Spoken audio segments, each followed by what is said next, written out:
Paul VI was the man who claimed to be the head of the Catholic Church from June 21, 1963 to August 6, 1978.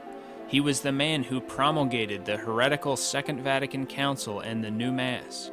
In our video, Vatican II, Council of Apostasy, we showed what happened in the papal conclaves of 1958 and 1963, from which John the 23rd and Paul VI emerged, claiming to be the elected popes. We showed that other cardinals were lawfully elected pope before John the 23rd and Paul VI were elected. Evidence of this fact has been admitted by a cardinal who participated in the conclaves, a prominent Vatican insider, newspaper reports, and former intelligence agents. In the video Vatican II, Council of Apostasy, we also showed that the documents of Vatican II contain many heresies. Paul VI solemnly ratified all 16 documents of Vatican II. It is not possible for a true pope of the Roman Catholic Church to solemnly ratify teachings that are heretical. The fact that Paul VI did solemnly ratify the heretical teachings of Vatican II proves that Paul VI was not a true pope, but an antipope. The Catholic Church has had about 40 antipopes in church history. An antipope is an uncanonically elected, quote, pope, that is a person claiming to be pope who has not been legally elected.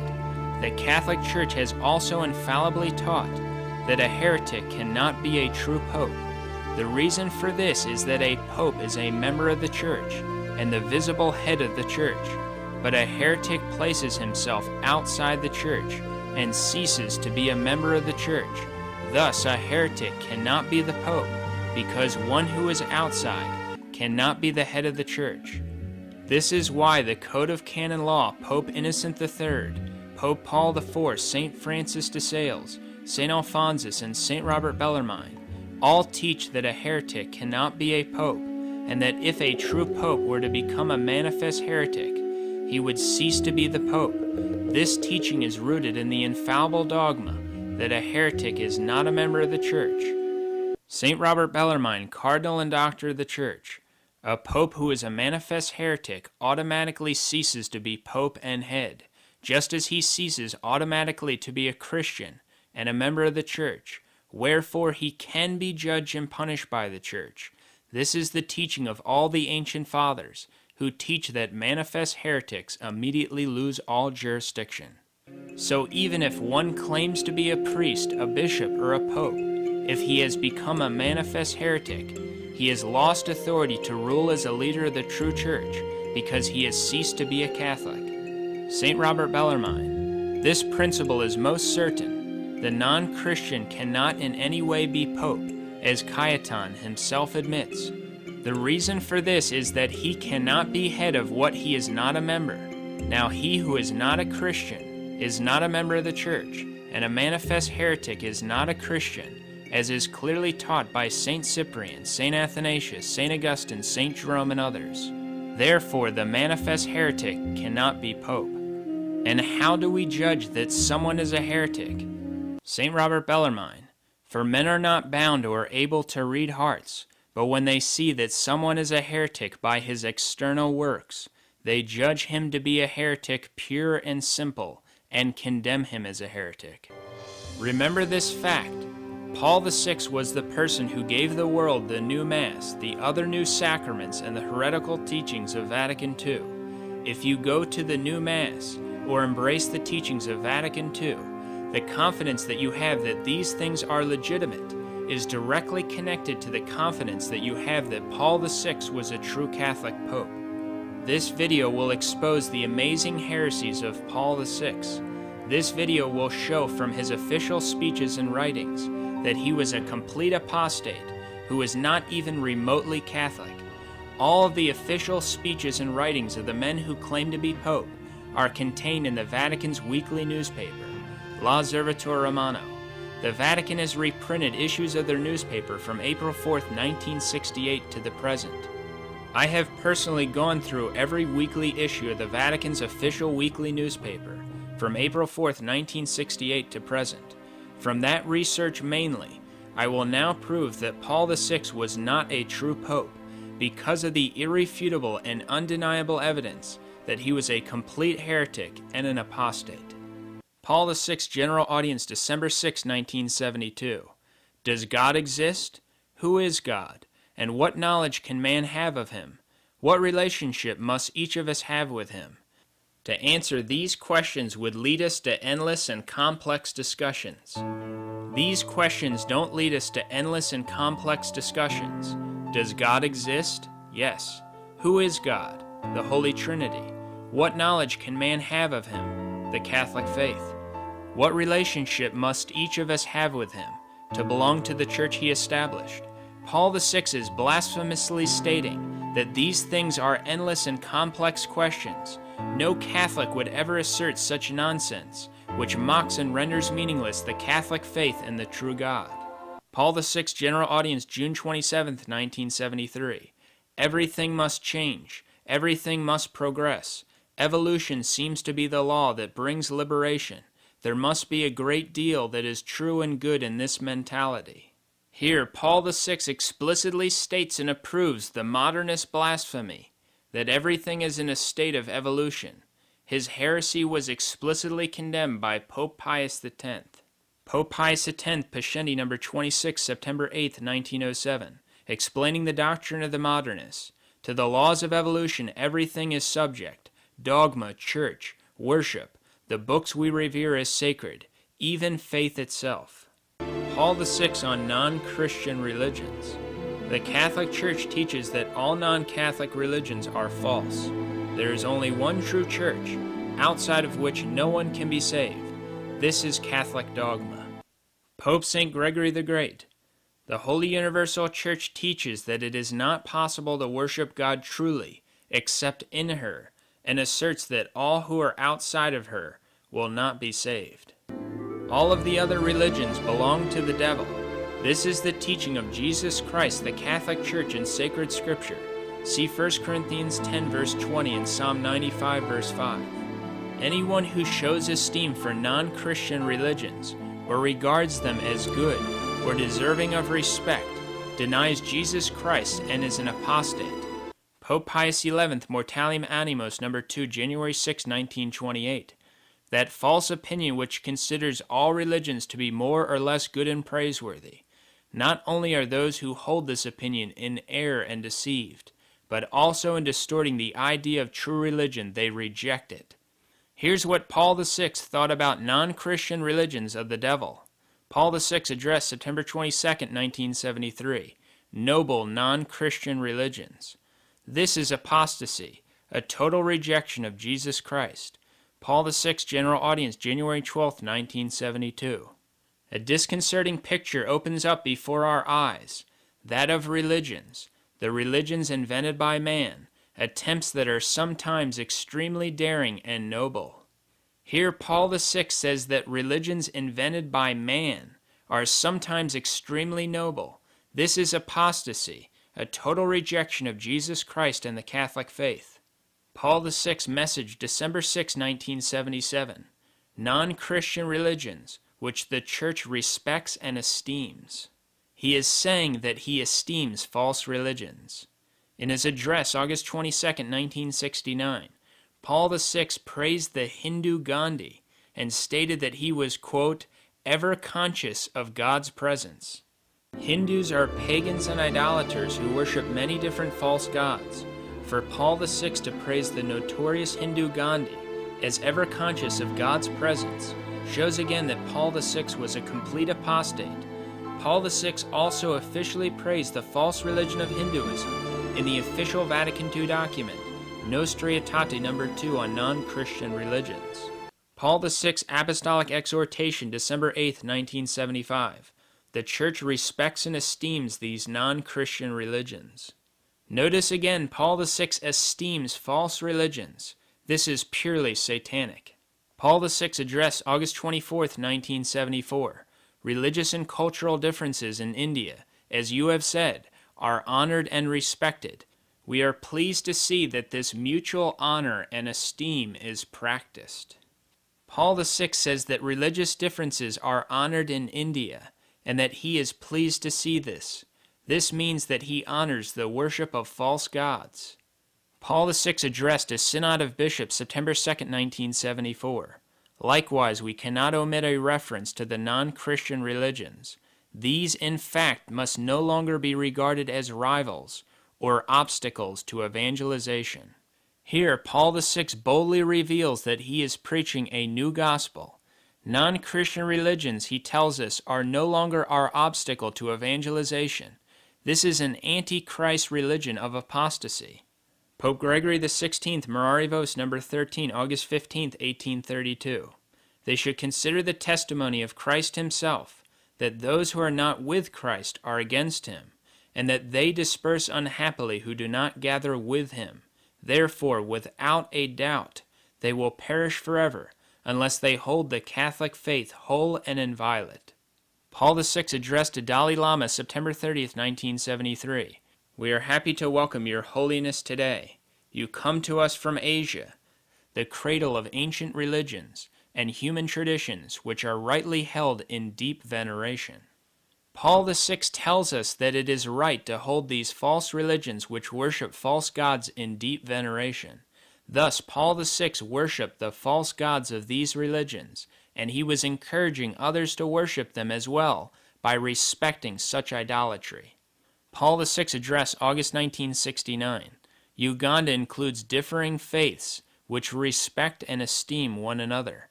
This again is total apostasy. Paul VI's message to pagan Shinto priests, March 3, 1976. We know the fame of your temple and the wisdom that is represented so vividly by the images contained therein. This may be the most evil, revealing, and heretical statement that the apostate Paul VI ever uttered. He is praising the wisdom contained in the images in the pagan Shinto temple.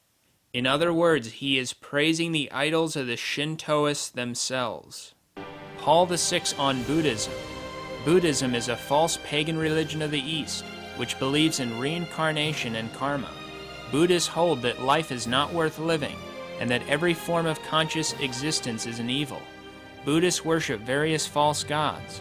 Buddhism is a disgusting, idolatrous, and false religion of the devil. Here is what Paul VI thought about Buddhism. Paul VI's general audience to Japanese Buddhists, September 5, 1973. It is a great pleasure for us to welcome the members of the Japanese Buddhist Europe Tour, honored followers of the Soto-Shu sect of Buddhism. At the Second Vatican Council, the Catholic Church exhorted her sons and daughters to study and evaluate the religious traditions of mankind, and to learn by sincere and patient dialogue what treasures a bountiful God has distributed among the nations of the earth. Buddhism is one of the riches of Asia. According to Paul VI, the false pagan and idolatrous religion of Buddhism is one of the riches of Asia. Paul VI's speech to Buddhist spiritual leaders, January 17, 1975. The Second Vatican Council has expressed sincere admiration for Buddhism in its various forms. We wish your holiness and all your faithful an abundance of prosperity and peace. Notice his idolatry and total apostasy in admiring the false religion of Buddhism. Paul VI addressed June 5, 1972, speech to Buddhists. It is with great cordiality and esteem that we greet so distinguished a group of Buddhist leaders from Thailand. We have a profound regard for your precious traditions. Paul VI to a group of Buddhist leaders, June 15, 1977. To the distinguished group of Buddhist leaders from Japan, we bid a warm welcome. The Second Vatican Council declared that the Catholic Church looks with sincere respect on your way of life. On this occasion, we are happy to recall the words of St. John. The world, with all it craves for, is coming to an end, but anyone who does the will of God remains forever. He first says that the Catholic Church looks with respect upon the Buddhist way of life. This is apostasy. Then he says that on this occasion we must recall the words of St. John. Anyone who does the will of God remains forever. This clearly means that Buddhists will live forever, that is, be saved. This is total apostasy. Paul VI addressed a Buddhist patriarch of Laos, June 8, 1973. Buddhism. The Catholic Church considers its spiritual riches with esteem, and respects and wishes to collaborate with you as religious men to bring about real peace and the salvation of man. Paul VI says that the Catholic Church considers with esteem the spiritual riches of the false religion of Buddhism. He then says that he wishes to collaborate with the Buddhist patriarch to bring about the salvation of man. This is apostasy. Paul VI on Islam. Islam is a false religion which denies the divinity of Christ and rejects the most holy Trinity. Besides rejecting the true God, Islam allows polygamy up to 4 wives, and its followers, Muslims, spread this false religion with a zeal unequaled by the others. Islam is the most viciously anti-Christian major false religion in the world, for to convert to Christianity in many Islamic countries means death, and the propagation of the true faith is strictly prohibited. Islamic society is one of the most evil things in human history. Here's what Paul VI thought about this false religion which rejects Christ and the Trinity. Paul VI speech, September 9, 1972. We would also like you to know that the Church recognizes the riches of the Islamic faith, a faith that binds us to the one God. Here he is speaking about the riches of the Islamic faith, a faith that rejects Jesus Christ and the Trinity. He says this, quote, faith binds us to the one God. This is apostasy. Paul VI address, September 18, 1969. Muslims, along with us, adore the one and merciful God, who on the last day will judge mankind. Muslims don't worship the one true God, the Holy Trinity, together with Catholics. This is apostasy. And Muslims certainly don't worship God who will judge mankind on the last day, Jesus Christ. Paul VI addressed a Muslim ambassador June 4, 1976. Moroccan Muslims, our brothers in faith in the one God, you will always be made very welcome, and you will find esteem and understanding here. He says that Muslims will always find esteem at the Vatican. This means that Paul VI esteems the false religion of Islam. Paul VI addressed December 2, 1977, the Muslims who profess to hold the faith of Abraham, and together with us they adore the one merciful God, mankind's judge on the last day, as the Second Vatican Council solemnly declared.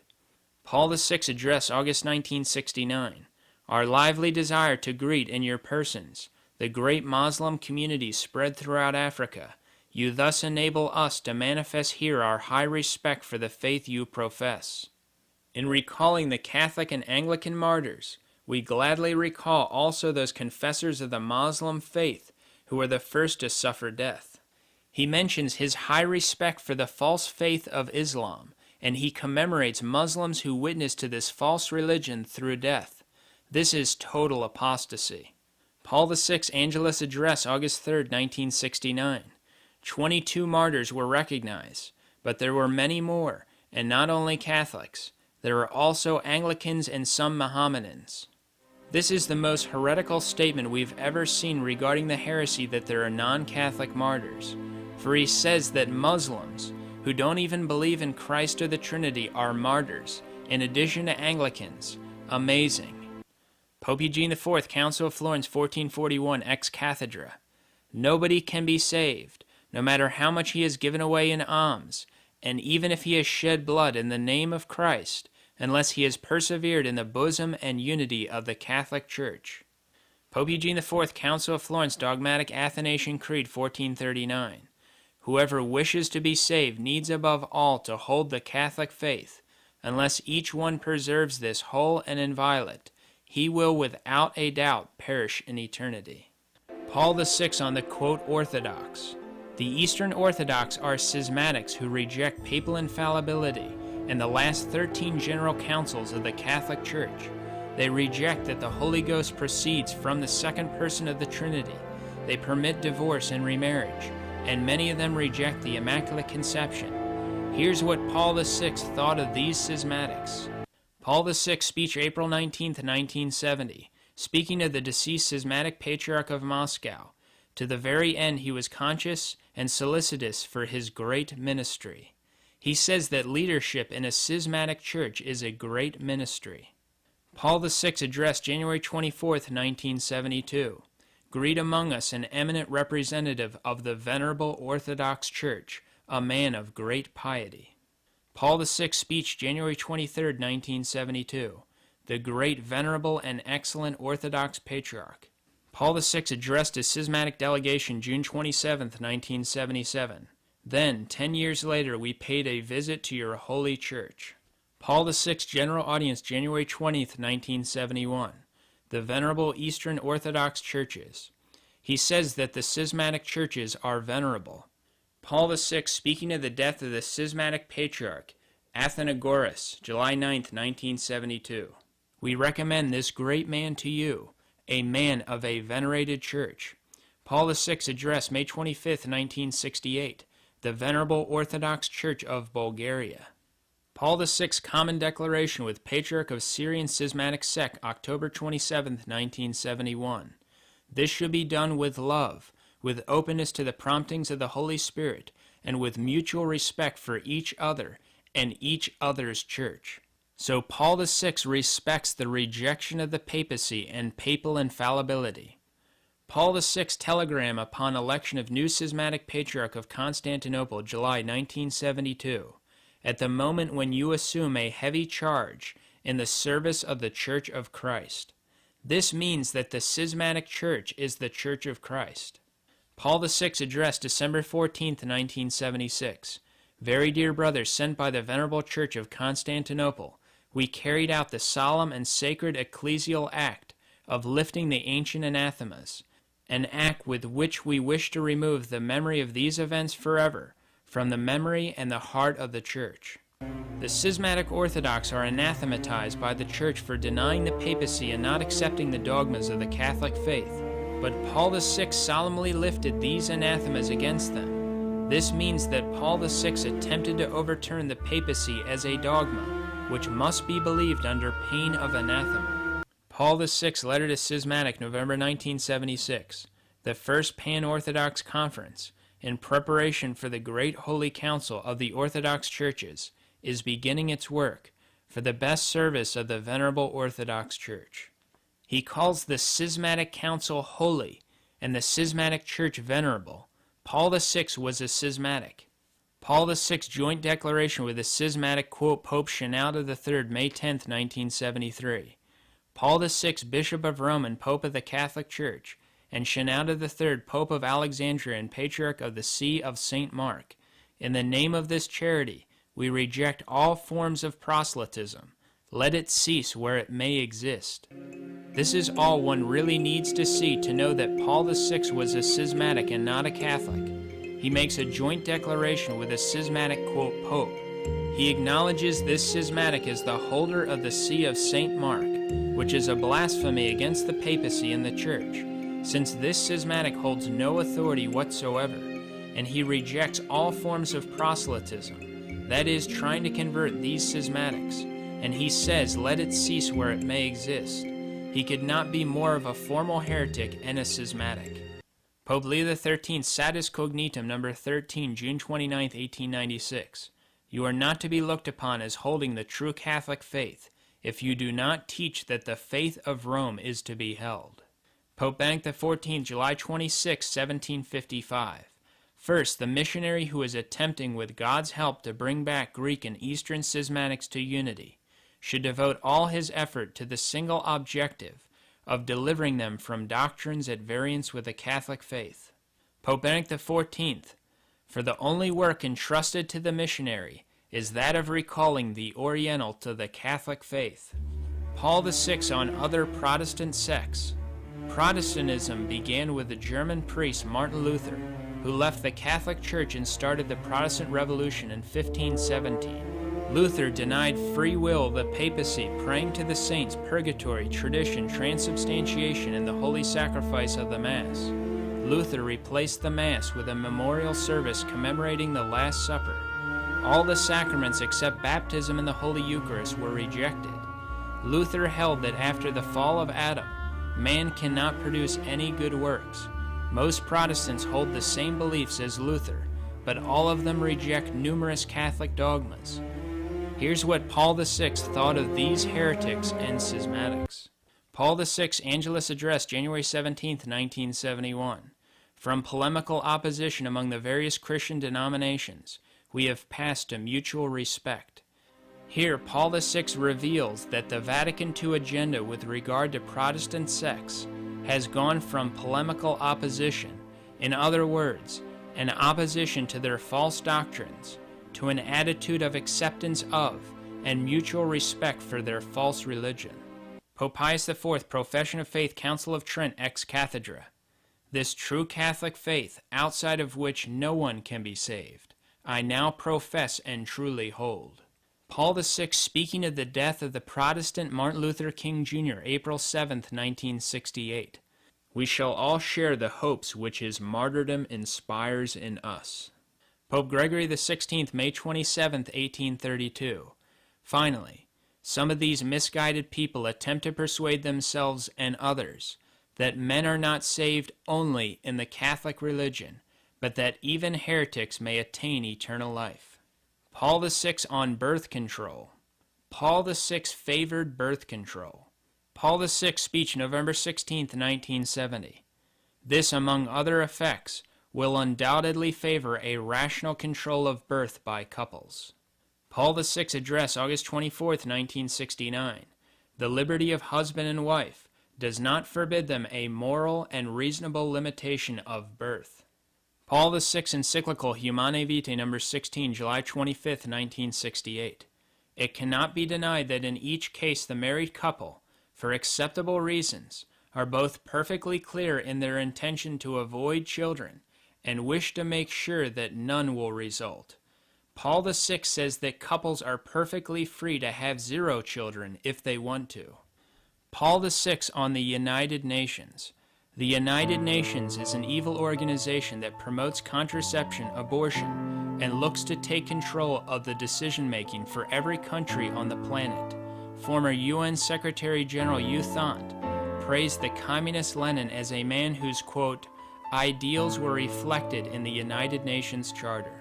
Here's what Paul VI thought of the UN. Paul VI address, February 5, 1972. We have faith in the UN. Paul VI message, April 26, 1968.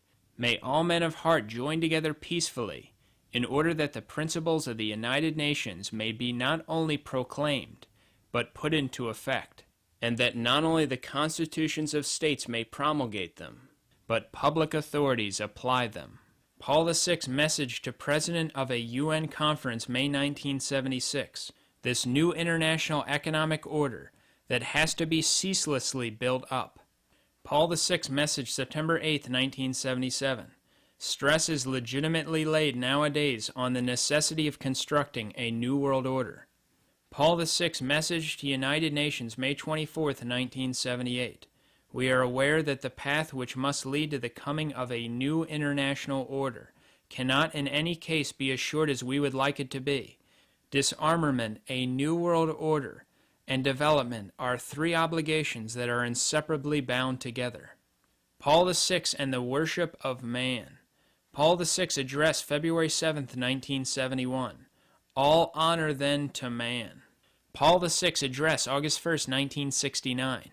Do not let yourselves become discouraged by the obstacles and difficulties that constantly arise. Do not lose faith in man. Paul VI message, March 25, 1971. Man, to whom all things on earth should be related as their center and crown. Paul VI speech, November 18, 1971. On our visit to Bombay, we emphasize, man must meet man. Paul VI audience, January 10, 1972. For the demands of justice, gentlemen, can only be gathered in the light of truth, that truth which is man. This means that man is the truth. Paul VI address, April 11, 1973. Always anxious to safeguard, above everything else, the primacy of man. In his Angelus address, January 27, 1974, Paul VI spoke positively of, quote, the cult of man for man's sake. Paul VI address, February 15, 1974. As your excellency has rightly recalled, that the final aim is man. Paul VI address, December 29, 1968. The Christian Mystery Which Rests on Man. Paul VI audience, April 28, 1969. In the final analysis, there are no true riches but man. Paul VI Angelus Address, July 20, 1969. We would do well to meditate on man. Paul VI Address, October 16, 1976. If the gospel is for man, we Christians are completely for the gospel. Notice that he only says that we are for the gospel if the gospel is for man. Paul VI Address, December 4, 1976. Above all ideological conditionings, the greatness and dignity of the human person must emerge as the only value to promote and defend. Paul VI Christmas Message, December 25, 1976. Let us honor fallen and sinful humanity. Paul VI Speech, June 10, 1969. For in the final analysis, there is no true riches but the riches of man. Paul VI on Christmas. Paul VI General Audience, December 17, 1969. Christmas is the birthday of life, of our life. Christmas is the birthday of Jesus Christ. It is not the birthday of our life, because we are not Jesus Christ. But this is what Paul VI is preaching. Paul VI Angelus Address, December 21, 1974. A Merry Christmas to you. It is the feast of human life. Paul VI Christmas Message, December 25, 1976. Brethren, let us honor in the birth of Christ the incipient life of man. The word incipient means beginning, in an initial stage. So Paul VI is saying that in the birth of Christ we find the beginning stages of the life of man. This clearly means that man is Christ. Paul VI Angelus Message, December 18, 1976. Christmas is a feast of mankind, dedicated as a happy effect to honor human existence. Paul VI preaching that man is God. Paul VI Message, December 20th, 1968. We live in the era of hope. It is, however, a hope in the kingdom of this earth, a hope in human self-sufficiency. According to Paul VI, the hope is not in God or his kingdom, but in human self-sufficiency. Paul VI General Audience, August 16, 1972. Man is master of himself. He is free who is the cause of himself. Man is not the cause of himself. God creates man. Paul VI Speech, September 12, 1970. The only word which explains man is God himself made man, the Word made flesh. This clearly means that man is God himself made man, our Lord Jesus Christ. Pope Pius X, E Supremi Apostolatus, October 4, 1903.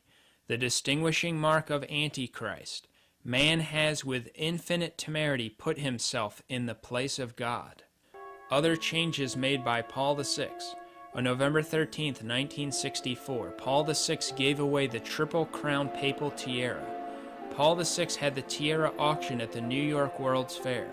The papal tiara is a sign of a true pope's authority, the three crowns representing the dogmatic, liturgical, and disciplinary authority of a pope. By giving it away, Paul VI was symbolically giving away the authority of the papacy, although he had none to give away since he was actually an anti-pope. But it was a symbolic act of how he was a satanic infiltrator, whose whole mission was to attempt to destroy the Catholic Church. Paul VI was also seen many times wearing the breastplate of the ephod, also known as the rationale of judgment of a Jewish high priest.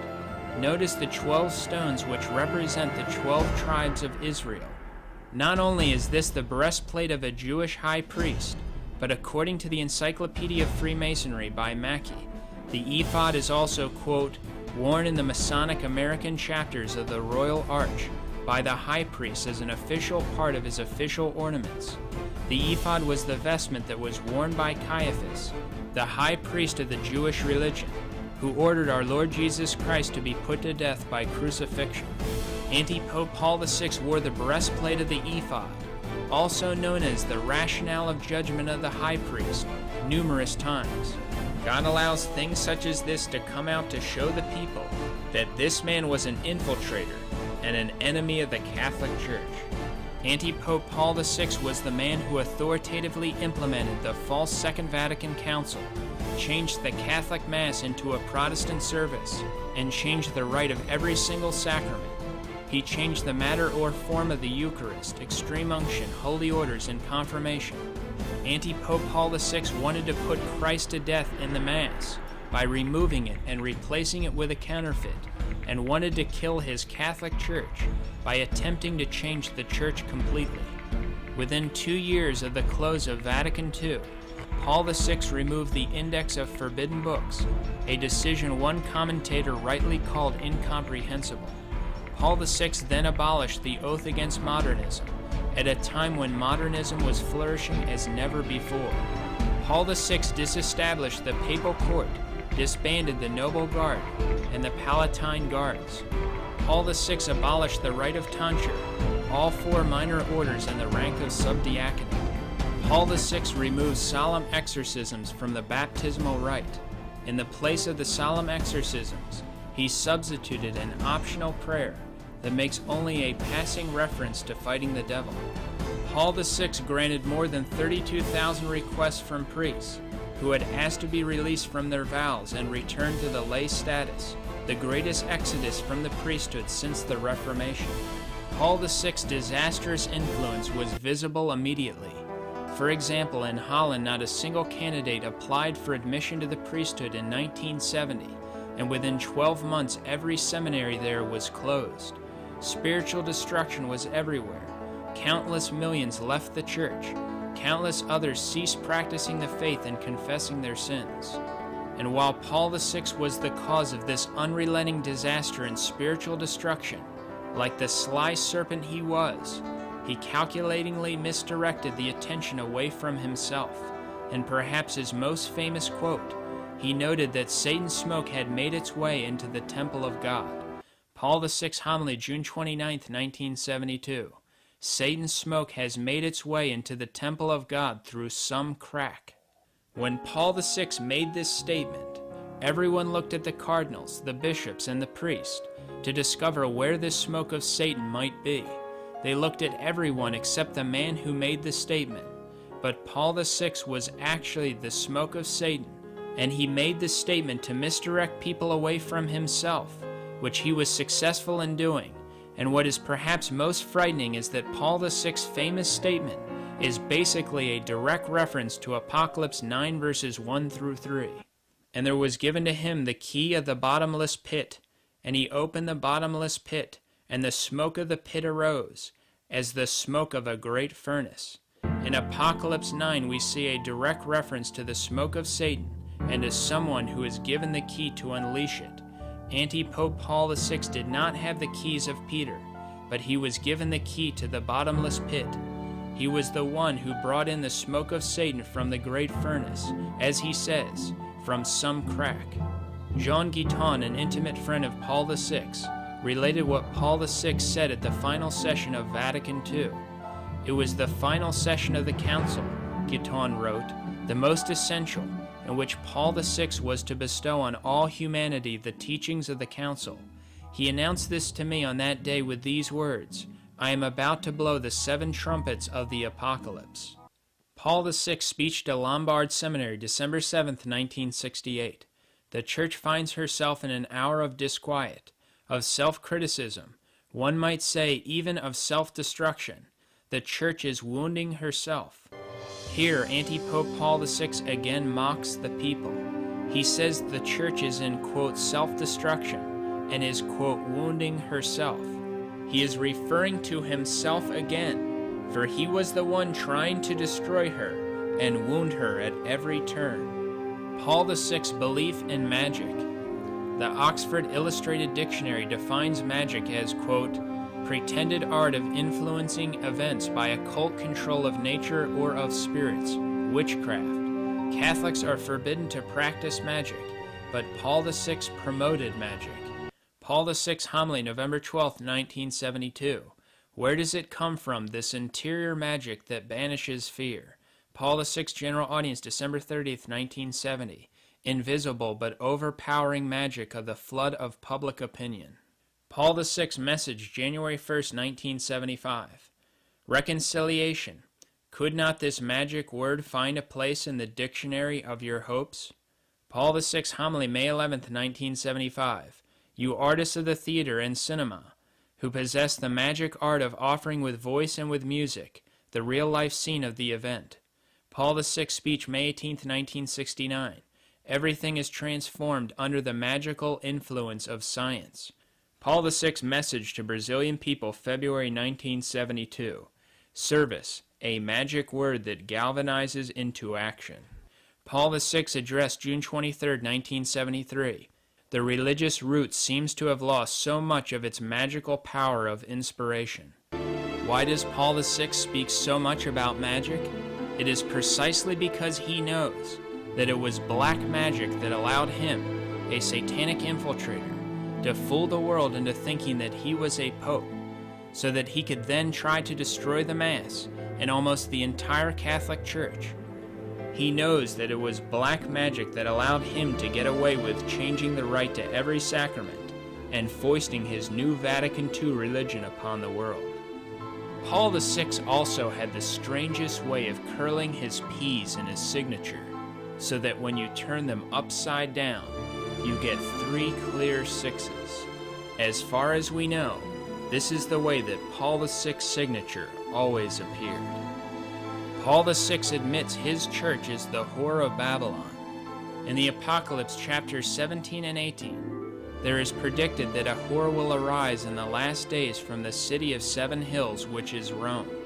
This whore will tread on the blood of the martyrs and saints, and it is clearly contrasted with the Immaculate Bride of Christ, the Catholic Church.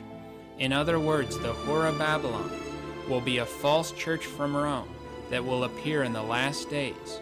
In our material, we have demonstrated the evidence that this whore of Babylon is the Vatican II sect, a false bride, which arises in Rome in the last days in order to attempt to deceive the Catholic faithful. In her appearance at La Salette, France, September 19, 1846, the Blessed Mother predicted, quote, Rome will lose the faith and become the seat of the Antichrist. The church will be in eclipse. In the following quote, Antipope Paul VI admits his new church is this false church by admitting that his church has thrown off its opposition to the world, which characterizes the true church. Paul VI General Audience, October 1st, 1969. On the other hand, she, the church, is also trying to adapt herself and assimilate herself to the world's ways. She is taking off her distinctive sacral garment, for she wants to feel more human and earthly. She is tending to let herself be absorbed by the social and temporal milieu. She has almost been seized by human respect at the thought that she is different in some way and obliged to have a style of thought and life which is not that of the world. She is undergoing the world's changes and degradations with conformist, almost avant-garde zeal. Here, Paul VI admits that the post-Vatican II church is a false church which has adapted itself to the world and assimilated the world's ways with zeal. This is a stunning admission by Paul VI. He is admitting in so many words that the post-Vatican II church is the whore of Babylon. Paul VI's death. After Paul VI's death in 1978, there was no crucifix nor even a cross in the tomb when his body was placed for veneration in St. Peter's Square. It was simply a wooden box. And this is precisely how Jews are buried, in a plain wooden box. Here is a statement of a Jewish expert, quote, burial is a plain wooden casket with no metal. This incredible fact, in addition to his wearing of the Jewish ephod, and all of his other systematic attempts to destroy all of Catholic tradition, shows again that Antipope Paul VI was a satanic Jewish infiltrator. In fact, Paul VI's ancestors were of Jewish origin. The Montini family are Jews and listed as such in the Golden Book of Noble Italian Heritage, 1962 to 1964, page 994. Quote, Montini was of Hebrew origin. We have proven in this video that Paul VI was a complete apostate who believe that false religions are true, that heresy and schism are fine, and that schismatics should not be converted, just to name a few. If you accept Vatican II or the new Mass or the new sacramental rites, in short, if you accept the Vatican II religion, this is the man whose religion you are following, a complete apostate, who is not remotely Catholic, whose whole mission was to attempt to overturn and destroy as much of the Catholic faith as possible. Catholics must have no part with Paul VI's new Mass, the Novus Ordo, and must completely reject Vatican II and the new sacramental rites. Catholics must completely reject Antipope Paul VI for the apostate infiltrator that he was. Catholics must reject and not support any group which accepts this apostate as a pope, or the new Mass, Vatican II, or the new sacramental rites of Paul VI. The truth remains that the Catholic Church is the one church founded by Christ, to which all must belong in order to be saved, and that this church still exists in a remnant of Catholics who maintain the infallible teachings of the true popes throughout history. St. Athanasius: even if Catholics faithful to tradition were reduced to a handful, they would be the true church. According to Father William Jurgens, during the Arian crisis in approximately 380 AD, perhaps the number of Catholic bishops in possession of sees, as opposed to Arian bishops in possession of sees, was no greater than something between 1% and 3% of the total. Had doctrine been determined by popularity, today we should all be deniers of Christ and opponents of the Spirit. If the Arian heresy was so bad that approximately 1% of the jurisdictional bishops remained Catholic and 99% became Arian, and the great apostasy preceding the second coming of Christ is predicted to be even worse, the worst apostasy of all time, then one should not be surprised by the fact that there are very few Catholics in the world today who preserve the true faith, and that an antipope is reigning from Rome, as predicted by Our Lady of La Salette, and heading a counterfeit church of apostasy.